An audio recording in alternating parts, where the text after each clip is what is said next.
허환구의 라디오 오늘. 여러분 안녕하십니까, 허환구입니다. 중국을 휩쓴 호흡기 질병이죠. 마이코플라즈마 폐렴이 국내에서도 빠르게 번지고 있습니다. 특히 영아, 유아에게서 많이 나타나서 영유아 부모들의 불안감이 커지고 있는데요. 감기는 보통 일주일이면 증상이 나아지는데 마이코플라즈마 폐렴은 3, 4주 동안이나 증상이 이어진다는 점에서 차이가 있습니다. 작년, 재작년에는 1000여 명 수준이던 환자가 올해는 지난달까지 이미 2배를 넘어 3000여 명을 기록하고 있습니다. 마이코플라즈마 폐렴은 항생제로 쉽게 치료가 됐지만 최근에는 내성이 생긴 탓인지 항생제도 잘 듣지 않고 있다는데요. 더 큰 유행으로 진료 대란이 오지 않게 대책을 세워야겠습니다. 12월 6일 수요일 라디오 오늘 광고 듣고 시작합니다.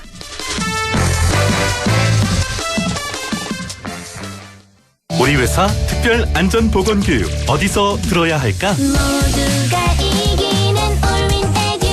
산업안전보건교육 우수기관 올인에듀. 기업 맞춤형 직무교육 제작과 법정 의무교육까지 올인에듀. 모두가 이기는 올윈 에듀. 이희경의 질문. 재테크는 다들 열심히 한다. 그럼 연말정산 세테크는? 하나연금닥터를 만나면 연말정산이 쉬워진다. 나에게 맞춘 퇴직연금 정밀진단부터 빈틈없는 밀착관리까지. 퇴직연금을 건강하게 하나연금닥터. 원금 손실에 유의하시고 자세한 내용은 하나은행 홈페이지 참조. 당신에게 유니세프 후원이란? 나를 가치 있게 만들어줘요. 전 세계 어린이의 미래를 위한 적금?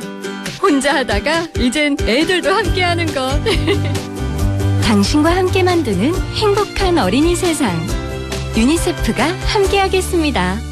유니세프. 쌍용자동차에서 새롭게 탄생한 KGM. 새 출발 기념 해피버스 KGM 페스티벌. 12월 특별 차량 한정. 최대 300만 원 상당의 혜택. 거기에 무이자 12개월 또는 72개월 할부까지. 12월 차량 출고 시 KGM 탄생 기념 케이크도 드려요. 토레스 렉스턴 최고의 구입 기회. 지금 KGM 전시장에서. 네, 라디오 오늘 수요일 순서 시작합니다. 1부 허승규의 청년생각 함께 하시겠고요. 2부 이슈 오늘에서는 최근 행정사무감사에서 경상북도의 투자유치 정책에 대한 지적을 했죠. 경북도의회 김대진 의원 연결해서 자세한 얘기 들어보겠습니다. 이어서 배종찬의 리서치 오늘 함께 하시겠습니다. 라디오 오늘 유튜브로도 다시 들으실 수 있습니다. 많은 애청 바랍니다. 네, 청년생각 안동 청년공감네트워크 허승규 대표와 함께합니다. 어서 오십시오. 네, 반갑습니다. 네, 자, 우리가 지난주에는 국민의힘 공천 물갈이 논란을 주제로 해서 1등만 당선되는 승자독식 선거제도와 특정 정당 정치 독점 구조가 바뀌어야만 이 반복되는 공천 물갈이 논란도 달라질 수 있다. 그래서 공천만 받으면 다 당선되는 이런 문화, 이게 없어지도록 선거제도 개혁이 필요하다라는 말씀까지 주셨는데요. 자, 오늘은 어떤 주제 준비하셨어요? 네, 오래 기다리셨습니다. 드디어 경북 북부지역 국회의원 선거구 획정 초안이 나왔습니다. 초안이 나온 거죠? 네. 확정된 건 아니고. 네, 국회의원 선거구 획정위원회가 지난 5일 김진표 국회의장에게 제출한 내년 총선 선거구 획정안에서 경북 지역 국회의원 정수는 현행 13명을 유지했고요. 2군데 선거구가 조정되었습니다. 네. 지난 1년을 기다린 경북 국회의원 선거구 획정 소식을 공유하고 살펴보고자 합니다. 네, 올해 초부터 해서 허승규의 청년생각 이 시간을 통해서 이 선거구 획정 문제 참 많이 다뤘어요, 우리가 그동안에. 네, 그렇습니다. 예.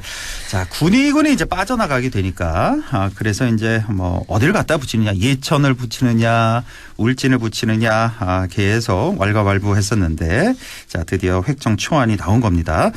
자, 그동안의 국회의원 선거구 획정 왜 이렇게 늦어졌나요? 네, 국회의원 선거구는 지역구 국회의원을 선출하는 범위입니다. 네. 내가 살고 있는 지역의 국회의원의 관할 구역은 지역민들에게도 중요한 문제인데 법적으로 선거구 획정은 선거일 기준 1년 전, 즉 내년 4월 10일이 국회의원 선거일이니까 네. 올해 4월 10일까지 정했어야 했는데요. 네. 국회의원을 선출하는 방식인 선거제도가 확정이 안 되다 보니 이에 따라 선거구 범위를 정하는 선거구 획정도 늦어졌습니다. 그러다가 얼마 전에 여야가 선거제도 전체는 합의를 못했는데 내년 선거에서 선출하는 지역구 국회의원과 비례대표 국회의원의 비율은 현행 253대 47은 합의했습니다. 네. 그러니까 이른바 소선거구제라고 하죠. 네. 지역구별로 한 명 뽑는 현행 제도는 큰 틀에서 합의했습니다. 즉 비례대표 제외하고 지역구는 253명을 253개 선거구에서 한 명씩 뽑는다는 것까지 합의를 했죠. 네. 그래서 선거 제도는 아직 정해지지 않았지만 선거구 획정부터 이제 시작하게 되었습니다. 선거제도 확정이 이제 늦어져서 이제 선거구 획정도 늦어졌다 이런 말씀이시고 하지만 지역구 의원이 있고 비례대표 의원이 있는데 지역구는 뭐 거의 100% 확정이 됐다 이렇게 보면 되겠죠. 네, 그렇습니다. 253석 소선거제 이거는 확정이 됐다라고 보시면 되고 이제 비례대표만 이제 두고 줄다리기를 하고 있는 그런 정치권이 되겠습니다. 자, 그렇다면 경북 북부 지역 우리 지역의 국회의원 선거구 획정 초안 뭐 많은 분들 아마 뉴스를 어제 들으셨을 텐데 어떻게 나왔나요? 네, 현재 경북 북부 국회의원 선거구는 다음과 같습니다. 문경 상주 그리고 안동 예천 그리고 군위 의성 청송 영덕 마지막으로 영주, 봉화, 영양, 울진 이렇게 네 곳인데요. 현재는. 네. 그런데 이제 군위가 대구로 편입되면서 의성, 청송, 영덕 선거구가 인구 하한선 미달로 조정이 불가피해졌습니다. 그래서 인근 지역구인 안동 예천에서 예천이 붙을지 영주, 봉화, 영양, 울진에서 울진이 붙을지가 이슈였는데 선거구 획정위원회 초안에 의하면 네 군데 중에 절반인 두 군데가 현행 그대로 유지됩니다. 예. 예상대로 문경시 상주시 선거구 유지되고요. 예. 지역민들의 뜨거운 관심이었던 경북도청 신도시 공유하는 안동시 예천군 선거구도 그대로 유지가 됩니다. 그러니까요. 이제 안동 예천 이제 경북도청 신도시를 공유하다 보니까 이게 안동 예천이 떨어져 나가면 좀 이상하지 않을까 뭐 이런 의견도 많았고 그렇죠. 네, 네. 그랬는데 어쨌든 현행 유지가 됐네요. 안동 예천 선거구는. 네, 그렇죠. 사실 안동 예천은 오랫동안 선거구가 달랐는데 네. 이제 신도시 유치하고 나니까 이제 국회의원 선거구 합쳐야 되지 않겠냐. 뭐 통합론까지 나왔고요. 네. 그러다가 2016년 2월에 경북도청이 대구에서 신도시로 왔는데 정작 그에 있었던 국회의원 선거구에서는 안동과 예천이 따로였습니다. 16년 네. 선거에서는 안동은 단독이었고 네. 예천은 문경 영주랑 같이 선거구를 치렀는데요. 예, 예. 이러다 보니까 이후에 경북 북부 선거구 획정을 바로 잡으려는 움직임이 나타났고 2020년 총선을 앞두고 문경 상주끼리 붙고 안동 예천을 합치려는 운동이 있었습니다. 네. 그래서 이제 2020년에 처음으로 안동 예천 통합 선거구가 출범을 하는데요. 네. 그러다가 이제 군위가 다시 편입되니까 이제 다시 선거구 조정해야 되느냐 마느냐 말들이 나왔던 것이고 그러다가 그 2022년 12월 3일이죠. 작년 말에 국민의힘 주호영 원내대표가 그 지역 언론인들 토론회 자리에서 의성, 청송, 영덕만으로는 유지가 안 되니까 예천을 받아오면 된다. 이거 안동은 기억나네요. 예. 예. 독립선거가 된다라는 맞아요. 발언을 했죠. 당신 또 원내 대표였으니까 주호영 의원이. 그렇죠. 그래서 이게 엄청 논란이 됐고 당시에 그렇습니다. 막 안동 예천에서는 분리하면 안 된다 막 서명 운동 받고 맞아요. 막 기자회견하고 했거든요. 예, 예. 그래서 이러한 반대 움직임 영향 덕분인지 모르겠는데 결과적으로 초안이지만은 안동 예천은 통합된 선거구로 획정안이 올라왔습니다. 예. 자, 이렇게 문경 상주 그대로 안동 예천 선거구도 그대로 이렇게 초안이 나온 상태다. 자, 그러면 이제 새롭게 바뀐 울진이 의성, 청송, 영덕 선거구에 붙게 된 거잖아요. 네, 그렇습니다. 예, 예. 예. 설명을 좀 해주실까요? 네, 군위 대신에 이제 울진이 붙어서 의성, 청송, 영덕, 울진 선거구가 생겼습니다. 예. 그리고 울진이 빠져나갔기 때문에 영주, 봉화, 영양 이렇게 조정이 되었는데요. 지도를 보시면 의성부터 울진까지 그 니은을 동서로 뒤집은 모양입니다. 그러니까 아주 길쭉하게 맞아요. 의성에서 예. 청송 지나서 영덕에서 울진까지 예. 아주 길쭉한 선거구가 등장했습니다. 의성, 청송, 영덕, 울진 이렇게 되니까 의성 저 왼쪽 끝에서부터 쭉 오른쪽 동쪽으로 쭉 가서 영덕까지 갔다가 이제 위로 울진으로 쭉 올라가는. 강원도랑 만나게 되는 것이죠. 그렇습니다. 예. 의성 왼쪽 끝에서 울진 북쪽 끝까지 가려면은 이거 2시간 훨씬 넘겠는데요. 그렇죠. 뭐 차 없으면은 힘들고요. 네. 승용차로 가도 네. 끝에서 끝까지 가면은. 예. 자, 이렇게 일단은 초안이 나온 상태입니다. 자, 우리 허승규 대표. 이번에 이렇게 조정된 선거구 획정 초안 전체적으로 어떻게 보십니까? 네, 먼저 선거 구도 측면에서 보면요. 문경, 상주, 안동시 예천 선거구는 불확실성이 사라졌습니다. 예. 이제 안동시 기반으로 준비했던 예비 후보군 입장에서는 좀 내심 아쉬울 수도 있었겠죠. 예천이 떨어져 나가면 유리하니까. 아, 예. 어쨌든 이 두 지역은 현상 유지니까 논외로 하고요. 예. 제일 난감하신 분이 우리 영주, 봉화, 영양, 울진군 현역 국회의원인 박형수 의원입니다. 왜요? 왜? 이 박형수 국회의원 지역구 다수는 영주, 봉화, 영양 지역인데 예. 근데 박형수 국회의원도 울진군 평해읍 출신이에요. 아, 울진 출신이죠. 네, 그래서 예. 지난 선거에서 박형수 의원이 55%로 당선되는데 울진군에서는 무려 71%를 얻었습니다. 아, 예, 예. 그러니까 이게 난감한 상황이에요. 그리고 울진이 포함된 의성, 영덕, 청송, 울진군 선거구를 택하자니 거기는 현역 김희국 의원과 경쟁해야 되는 상황인데 예. 물론 현역 국회의원의 지지율이 높은 편은 아니지만요. 그래서 이게 좀 박형수 의원에게 좀 곤혹스러운 결과다. 그리고 반면에 영주, 봉화, 영양에서 준비 중인 영주시 기반의 후보군 입장에서 나쁘지 않습니다. 아, 그렇게 울진이 좀 떨어져 나갔고 예, 또 예. 현역 국회의원이 선거구를 옮길 수도 있게 됐으니까 영주에서 출마 준비한 후보군 입장에서는 뭐 나쁠 거 없다. 좀 유리해졌다고 볼 수 있습니다. 이런 게 또 있군요. 예. 자, 선거구가 이렇게 조정이 되면 선거 구도 측면에서 후보들 간의 유불리가 달라지는 측면 이렇게 있네요. 쭉 설명해 주신 대로. 네, 그게 이제 정치공학적으로 보면 그런데 예, 예. 물론 이제 덧붙여서 더 중요한 것은 이제 지역민들 입장에서 어떤 영향이 있는지 또 예. 살펴봐야 하는데 이제 선수들은 선수들대로 고민하셔야 되고 예. 지역민 관점에서 보면 이 선거구 획정마다 항상 나오는 이야기가 이 초대형 선거구에 대한 불만입니다. 아, 면적 자체가 너무 넓다는 너무 거죠. 넓어서. 예. 그러니까 이런 겁니다. 의성과 울진이 같은 생활권이냐 했을 때 아니죠. 그건 이게 아니죠. 인구 때문에 어쩔 수 없이 붙이게 되는 부분이 있잖아요. 예, 예. 왜냐하면 선거구 획정에서 가장 중요한 기준이 인구인데요. 근데 문제는 지역의 인구가 계속 감소하고 있고요. 그러다 보니 농촌 지역 선거구는 안 그래도 인구가 적은데 선거구가 계속해서 비대해지게 됩니다. 예. 또 4년 뒤에는 다시 조정될 수가 있어요. 그러니까 이렇게 떼었다 붙였다가 반복되는 선거구 획정 과정에서 예. 인구가 적은 농어촌 지역구는 계속 소외될 수밖에 없고 이런 선거 때마다 혼선을 겪을 수밖에 없습니다. 그렇네요. 예. 그러니까 인구 하한선 기준이 13만 6천 명 선. 예. 그렇게 네. 어제 발표가 됐던데. 제가 그래서 이거 시작하기 전에 인구를 쭉 보니까 의성이 대략 5만, 청송이 2만 4천, 영덕이 3만 4천, 울진이 4만 6천이더라고요. 그래서 네. 대략적으로 한 15만 명 좀 이렇게 넘는데 그러니까 4년 후에는 정말 13만 6천 명 아래로 떨어질 수도 있는 거잖아요. 그렇죠. 지금 영주, 봉화, 영양도 예, 예. 하한선보다 엄청 높지가 않습니다. 그러니까요. 네. 그 영주, 봉화, 영양. 예. 네. 거기에 이제 울진이 또 떨어져 나가게 되니까. 그렇죠. 그렇죠. 예, 예. 자, 이렇게 4년마다 반복되는 선거구 획정 논란, 소외되는 농어촌 지역구에 대한 대안은 없을까요? 네, 근본적으로 세 가지 방법이 있는데요. 네. 첫 번째는 선거구 획정 기준에서 인구가 아닌 면적이라든가 어떤 지역 균형적 요소를 추가하는 방안이 있습니다. 기준 자체를 바꾸자는 방안인데 인구 기준이 아니라 그렇죠. 면적이나 면적에 막 가중치 줘버리는 거죠. 요소. 아, 예. 근데 이것은 뭐가 어렵냐면은 헌법재판소의 판례로 인구 편차 2대1 기준이 있거든요. 예, 예. 그래서 이게 법률을 바꿔서 될 문제냐, 헌법을 고쳐야 되는 사안이 아니냐, 뭐 이런 의견이 있습니다. 그러면 좀 더 이게 오래 걸리겠죠. 예.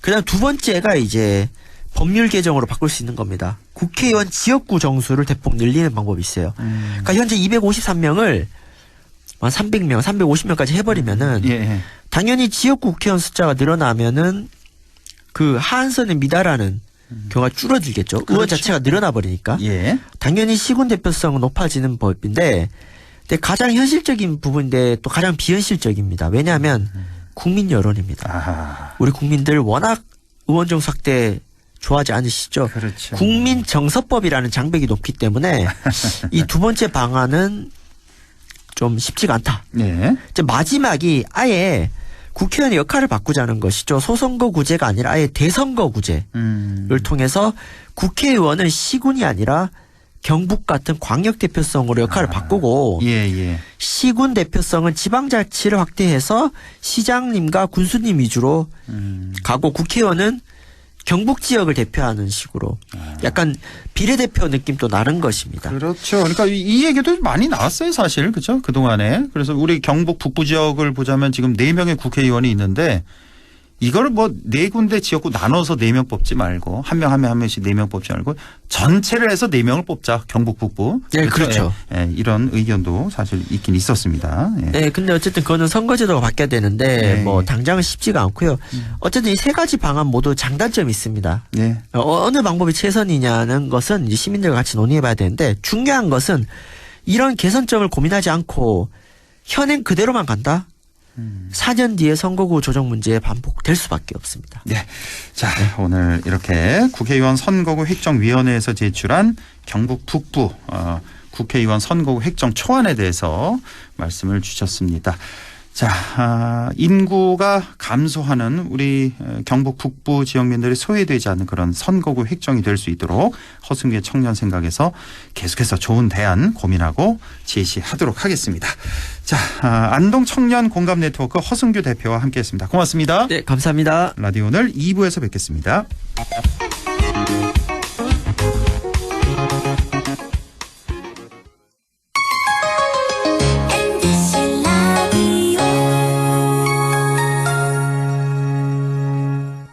나에게 딱 맞는 대학, 나에게 꼭 맞춘 대학.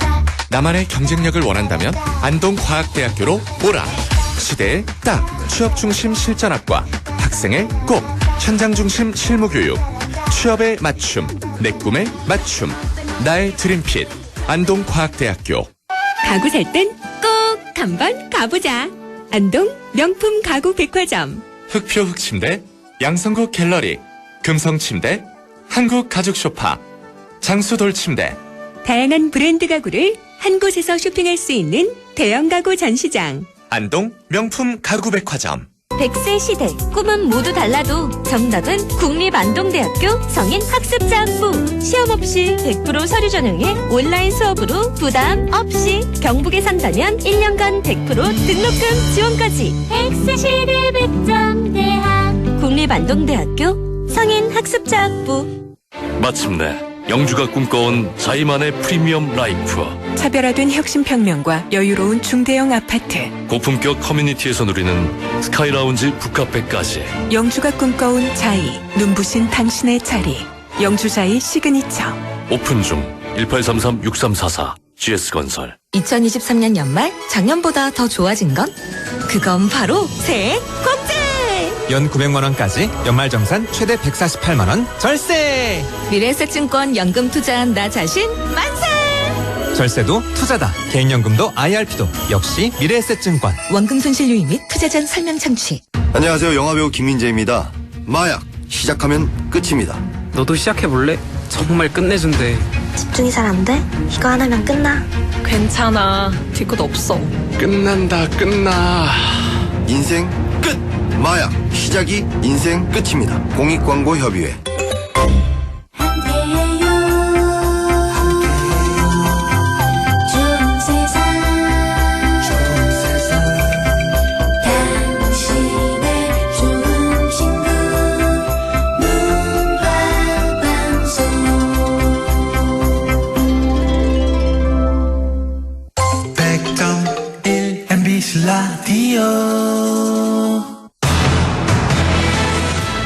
네, 6시 24분 14초 지나고 있네요. 라디오 오늘 2부 이슈오늘 시작합니다. 경상북도의 투자 금액이 남북권 위주로만 체결되고 있어 북부 지역은 상대적으로 불만인 상황인데요. 지난 행정사무감사에서도 이 문제에 대한 지적이 나왔습니다. 바로 경상북도 의회 김대진 의원을 연결해서 의정활동과 관련해서 자세한 얘기 들어보겠습니다. 김대진 의원님 안녕하십니까? 네, 안녕하십니까. 김대진 의원입니다. 네, 요즘에 뭐 도의회 일정 많이 바쁘시죠? 네, 아주 뭐 정리 중에 있습니다. 그렇죠. 예, 예산안 심의 중인 걸로 알고 네, 있는데 네. 얼마 전에 행정사무감사가 이제 끝났고 현재는 예산안 네. 심의 중이고 네. 언제까지 계속됩니까? 예산안 심의가? 지금 예결위를 하고 있고요. 예, 예. 정례는 12월 20일 날 마치게 됩니다. 20일까지. 예, 그렇게 네네. 되는군요. 요즘 어떻게 지내시는지 좀 쭉 설명을 해 주시죠. 예, 회기 중이라서 지금 저희들은 경상북도의회 민선 8기 들어서 두 번째 행정사무감사를 수행했고요. 예. 현재는 2024년도 예산안 심사 중에 있습니다. 예. 모두가 아시겠지만 행정사무감사와 예산안 심의는 지방의회의 가장 중요한 역할입니다.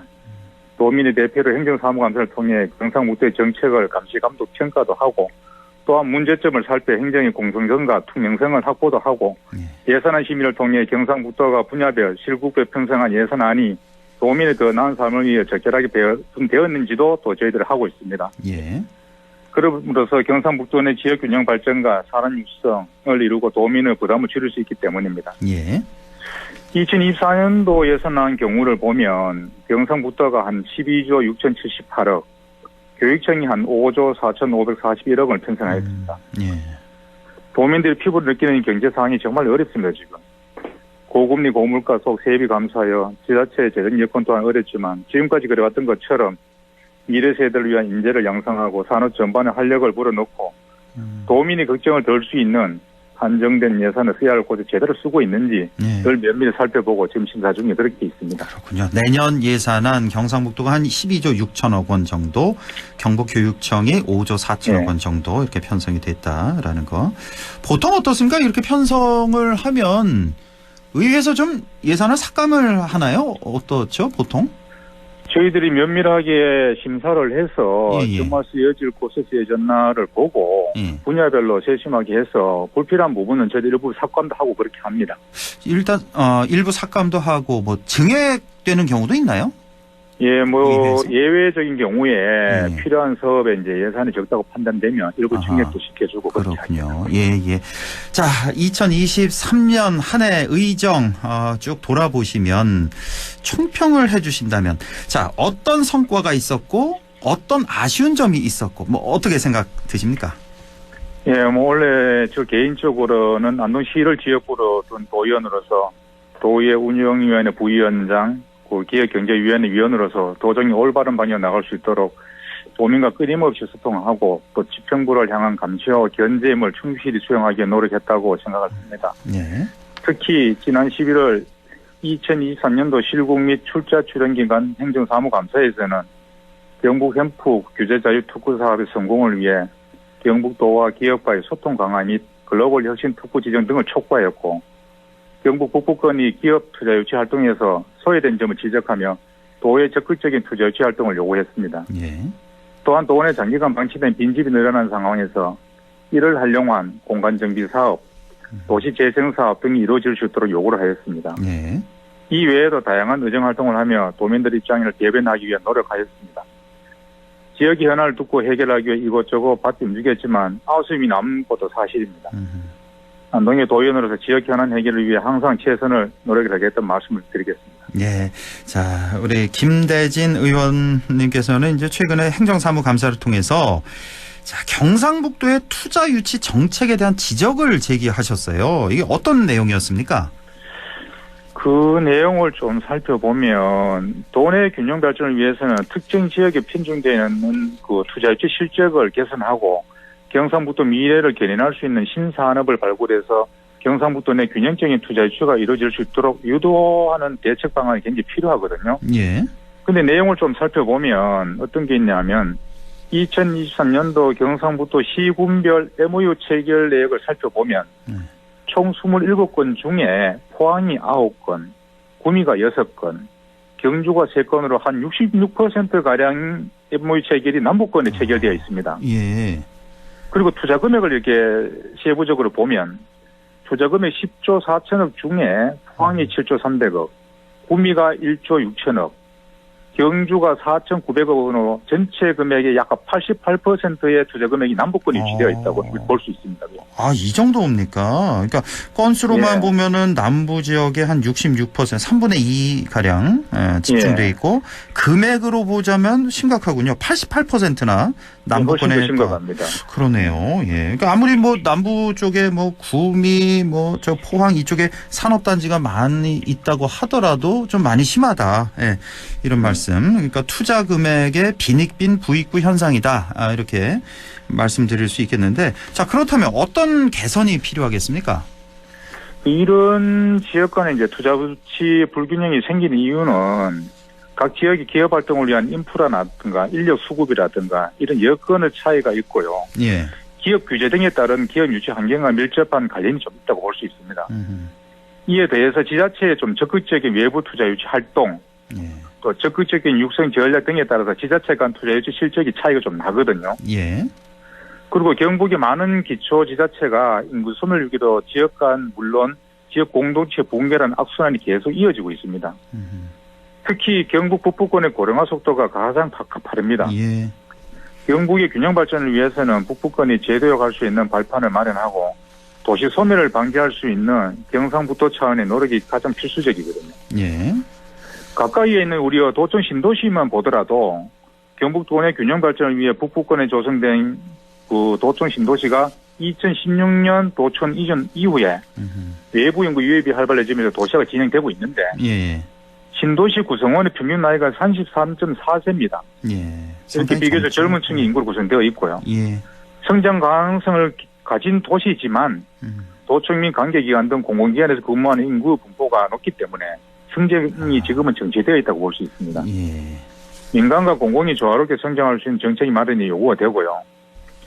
도청 신도시를 중심으로 한 기업 유치뿐만 아니라 기업들이 부담 없이 입주할 수 있는 그 지적산업센터나 이런 걸 선도적으로 조성해서 민간 영역의 투자 리스크를 줄이고 다양한 산업군을 유치해 지식 기반 산업을 육성할 수 있는 기반 환경을 마련하는 것도 하나의 대안이 될 수 있을 거다 이렇게 판단이 됩니다. 그렇군요. 도청 신도시를 중심으로 해서 기업 유치 좀 더 열심히 활발히 하자.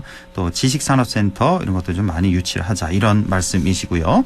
자, 그리고 우리 김대진 의원께서 또 산업용 햄프 규제 자유 특구와 관련해서 지적을 하신 게 올해 이 특구 안에 있는 기업 7곳이 이탈을 했습니까? 네네. 상당히 많이 이탈을 했는데 이게 어떤 문제가 있었습니까?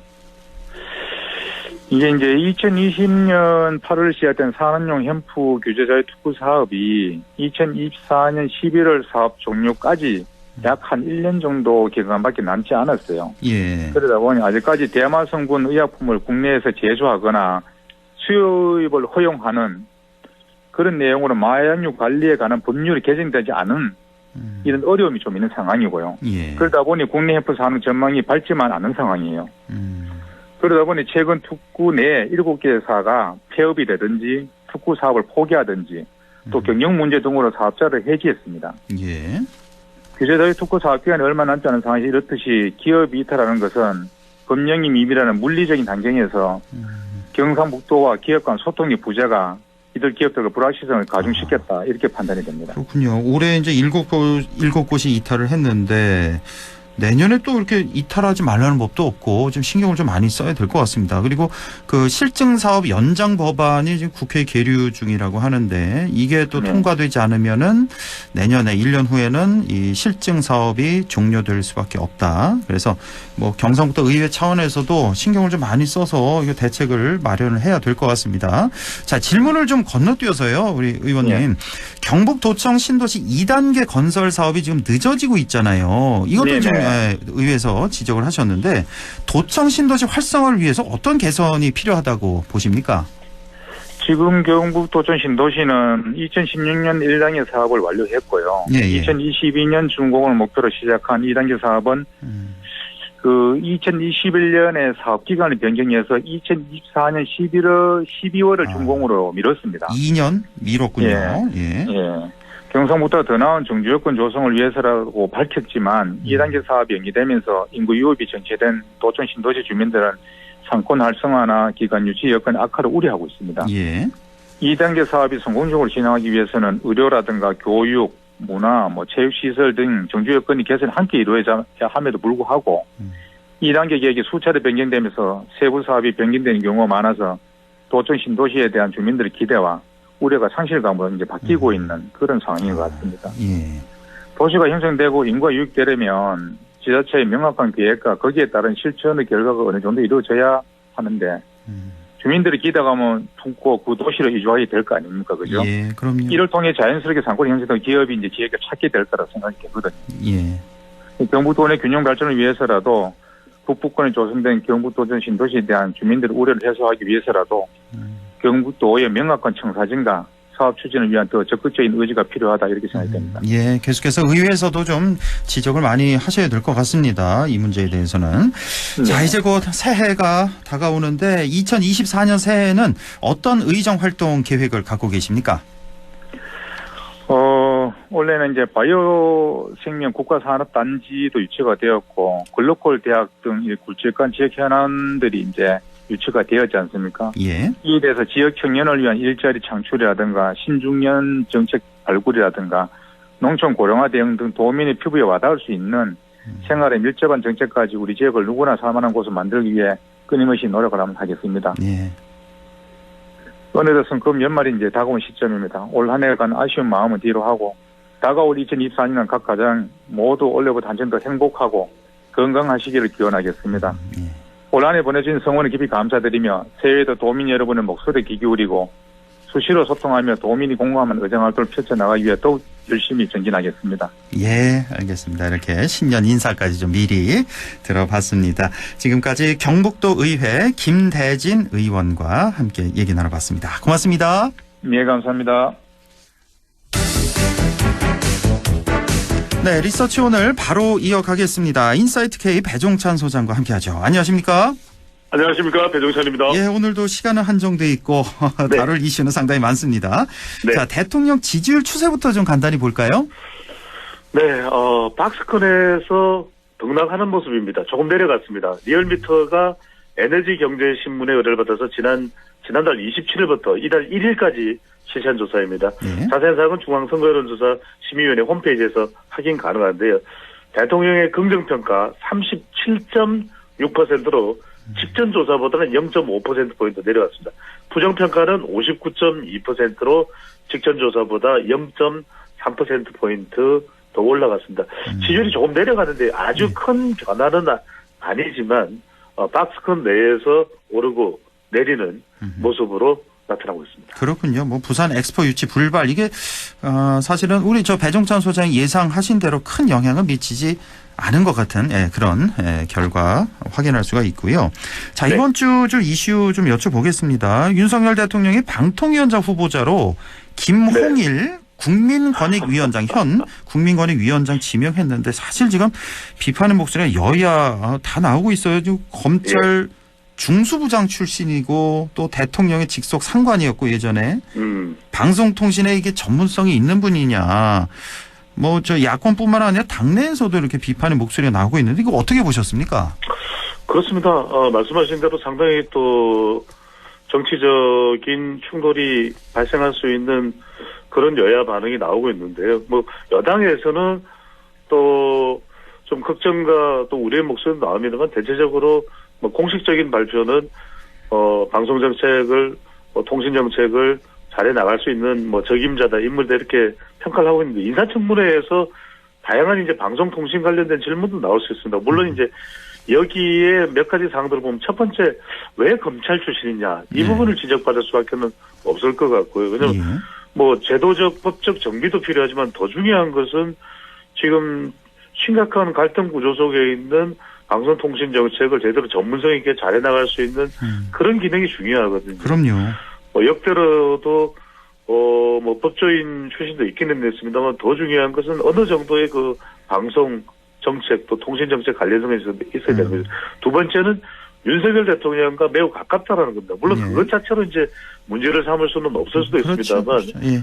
검찰의 대검 중수부장 시절에 이 지명자 후보자가 김홍일 후보자가 그때 이제 중수과장으로 윤석열 대통령과 인연이 있는 것이고 그렇다면 대통령이 지금 생각하는 가짜뉴스 척결이라든지 편향된 방송 보도 이 방향을 또 뜯어고치겠다. 이걸 그대로 또 추진할 가능성이 매우 높습니다. 그러면 홍익표 원내대표는 이미 이동관 전 방통위원장이 탄핵이 추진되는 과정에서 사퇴했을 때 그 이야기 됐습니다. 또 비슷한 인물이 오면 제2, 제3의 탄핵도 있을 수밖에 없다. 지금 5명의 합의제 기구로서 어떻게 그 부분을 빨리 지금 정리를 할지도 중요한 지금 방송통신위원회에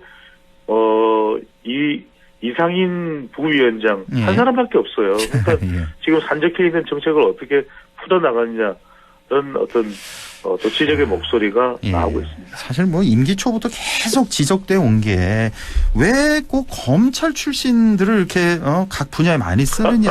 그러니까 뭐 물론 대통령이 평생 검사 생활을 했으니까 주위에 뭐 검찰 그 가까운 분들 뭐 쓰는 거 그 뭐 이해는 뭐 전혀 안 가는 건 아닙니다만 그래도 각 분야의 금융권도 마찬가지입니다. 금융권에도 그렇죠. 금융감독원장이 이복현 금융감독원장도 검찰 출신이고 뭐 방송통신도 검찰 이렇게 되면 해명하는 게 그거잖아요. 수사를 많이 해봐서 안다 그건데 사실 이쪽은 굉장히 전문성을 요하는 데인데 글쎄요 어느 정도나 그 전문성이 있을지는 상당히 참 의문입니다. 이렇게 되면은 지금 벌써부터 지명한 상태에서부터 벌써 이렇게 야권에 반발이 나오고 있는데 이러면 인사청문회 역시 청문보고서 불발, 대통령이 또 임명 강행 또 하는 거에 따라서 또다시 또 탄핵 뭐 이렇게 또 이어지지 않을까 걱정이 많이 됩니다. 그러니까 이 김홍일 후보자도 일단 지명은 됐기 때문에 뭐 대통령의 인사 권한을 또 이걸 뭐 차단하거나 이럴 수는 없는 거니까 이제 중요한 것은 김홍일 후보자가 그런 부분을 분명하게 해야 될 것 같아요. 어떤 식으로 방송통신위원회를 꾸려가고 5인 합의제 기구를 빨리 회복할 것인가. 그게 안 되면은 그렇죠. 이런 충돌이 방금 전에 허한구 앵커가 이야기했던 대로 계속해서 나올 수밖에 없거든요. 그럼 결과적으로 그 피해는 국민들에게 또 언론계에 종사하는 사람들한테 갈 수밖에 없기 때문에 제일 중요한 게 그 부분입니다. 빨리 합의제 기구로 만들어서 그 내에서 모든 사안들을 여야 간의 논의 끝에 여야 추천목 또 대통령 임명 몫이 있기 때문에 그렇게 이제 진행이 돼야 되는 것에 대해서는 분명한 약속을 할 필요가 있습니다. 그렇습니다. 5명이 합의를 해서 협의를 해서 결정돼야 될 그런 기구인데 2명이서 뚝딱하면서 너무나 일을 벌인 게 많기 때문에 그거 자체가 위법성 논란 많이 휩싸였었고. 그 탄핵 사유가 됐던 것이죠. 그렇습니다. 예. 자, 우리 국민들 앞으로 이제 인사청문회 또 자주 보시게 될 것 같은데 지난 월요일이었죠. 6개 부처 장관 대각 발표를 했고 자, 이거 어떻게 보셨는지도 좀 궁금하고 여기 이제 한동훈 장관이 포함이 안 됐단 말이에요. 뭐 나중에 뭐 원포인트로 뭐 교체를 단행한다. 이런 시각이 좀 많은 것 같네요. 그렇습니다. 뭐 한동훈 장관이 이제 나중에 따로 별도로 이제 출마 선언을 하고 뭐 이른바 뭐 레드카펫을 깔아준다. 오늘도 이제 정책의총회에도 오히려 윤재욱 원내대표보다는 한동훈 장관이 더 많이 주목받으면서 또 여느 때와는 다른 또 진풍경이 연출됐었는데 중요한 건 결과적으로는 이번 월요일 발표된 개각 인사가 총선에 출마하는 장관들을 대체할 수밖에 없는 그런 이제 개각 인사였고 그렇다면 중요한 게 대통령의 국정 운영의 연속성. 아직 예산안이 국회에서 통과가 안 됐는데 물론 바로 지금 교체가 되는 건 아닙니다. 인사청문회가 끝나고 대통령의 임명이 있어야 이제 기획재정부장 추경호 경제부총리도 교체될 텐데 가장 크게 이제 묻는 질문이 이 부분입니다. 이른바 서울대 일변도는 어느 정도 해소가 됐다. 방송통신위원장 후보자도 충남대 출신이니까 어떤 특정 대학의 편향성은 좀 해소가 됐고 또 그동안 이른바 50대 이상의 남성들 위주였던 것이 6명 장관 후보자 중에 3명은 여성이라는 것은 또 뭐 고무적인 일입니다. 하여튼 여성이 많이 또 젊은 세대들이 많이 이제 포함이 되면 좋으니까요. 그런데 문제는 우리가 인사에 있어서 파격성 또 전문성, 도덕성, 파전도라고 하거든요. 이게 참 중요합니다. 우리 청취자분들이 들으실 때 앞으로는 인사는 이 파전도로 보십니다. 파전도 뭐 먹는 거 아닙니다. 파전도인데 저는 전문성이 이건 기본이죠.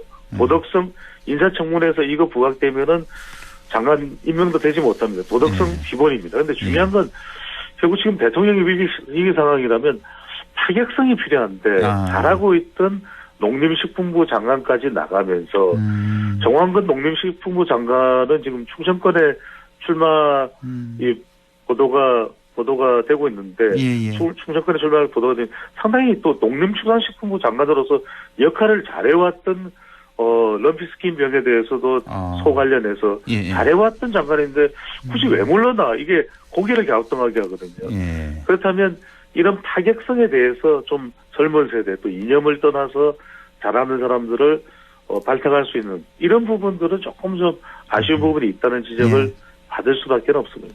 또 새로운 신조어, 또 파전도 파격성, 전문성, 도덕성을 갖춰야 된다는 말씀. 그나저나 그 법무장관 그 후임으로 왜 김홍일 국민권익위원장이 좀 이렇게 거론이 됐었는데, 여기 이제 방통위원장 지명이 된 거고, 그러니까 국민의 시각에선 그래요. 그러니까 김홍일 위원장 정도 되면은 뭐 평생 검찰 출신이니까 법무장관 가는 거는 다 수긍을 한단 말이에요. 근데 왜 이런 분을 전혀 전문 분야가 아닌 방통위원장으로 내정했냐? 그 의도가 뭐냐? 여기 자꾸 물음표가 생기는 거군요. 아주 짧게만 말씀드리면 아주 짧게요.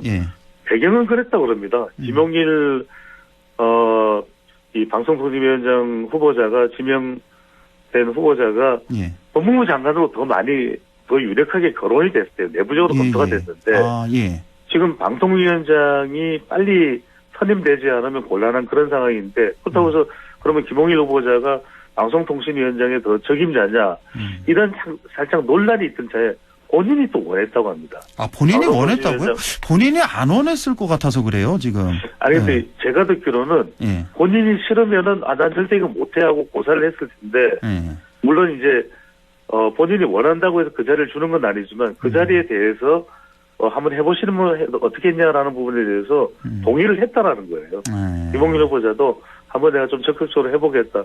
또 이렇게 또 그런 뒷이야기가 있다는 걸 저도 취재한 분의 이야기를 들어서 전달해드립니다. 물론 이게 뭐 100% 또 이 맞는 이야기인지는 어떤지는 모르겠습니다. 그렇죠. 그런 배경도 있다고 해서 전해드립니다. 이런 얘기도 있다는 거. 자, 그리고 또 이번 주 이슈, 뭐 지난주에 나온 이슈인데 이것도 좀 우리 배종찬 소장님 의견을 좀 듣고 싶어서 그런데 그 서울의 소리가 그 동영상 밝혔지 않습니까?